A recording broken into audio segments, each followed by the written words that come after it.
નવા પરિપત્ર સામે સુરતના વકીલોએ ઉગ્ર વિરોધ નોંધાવ્યો છે।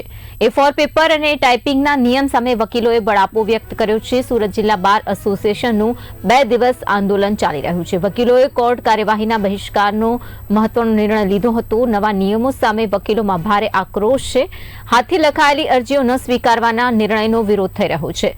2 દિવસ કોર્ટથી અડગા રહેશે સુરતના વકીલોની હડતાળથી અસીલોની મુશ્કેલી પણ વધી છે। પરિપત્ર રદ નહીં થાય ત્યાં સુધી આંદોલન ચાલુ રાખવાની પણ ચીમકી ઉચ્ચારાઈ છે।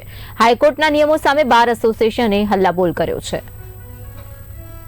તમે જોઈ રહ્યા છો કે અહીંયા 4000 જેટલા વકીલો આજે હડતાલ પાડી છે અને આ જે પરિપત્ર હાઈકોર્ટે બહાર પાડ્યો છે કે ટાઈપિંગ કરીને તમારે કોઈ પણ અરજી કે તમારે કરવાની કોર્ટની અંદર, તો ચાલુ કોર્ટની અંદર જ્યારે કોઈ મુદત માંગવી હોય, કેસ ચાલતા હોય, કોઈ સાક્ષી ન આવે, કોઈ ફરિયાદી ન આવે તો ગેરહાજરીમાં અમારે ક્યાં ટાઈપિંગ, જેમ નાયક પિક્ચરની અનિલ કપૂરની જેમ અમારે લેપટોપ અને પ્રિન્ટર સાથે લઈને ફરવાનું? કદાચ અમે ફરી પણ શકીએ, પણ ગામડાના લોકો ક્યાં આ બધું કરી શકવાના છે? આજે ગામડાને તાલુકાની કોર્ટમાં તમારે કોઈ પણ પક્ષકારની જ્યારે અરજી આપવાની હોય તો એને ટાઈપિંગ કરવા ક્યાં જવાનું? ચાલો તમે ટાઈપિંગ પણ શોધી નાખ્યો તો તમારે A4 નું કાગળ પાછું 75 GMS નું જ શોધવાનું। પીસફુલી પ્રોટેસ્ટ કરી રહ્યા છે પણ અમે અમારી માંગ ઉપર અડીગ છીએ। અમારી માંગ બહુ સિમ્પલ છે કે પરિપત્ર જે છે એ એકદમ ઇમ્પ્રેક્ટિકલ છે। લોકોને એટલી બધી તકલીફો થઈ રહી છે।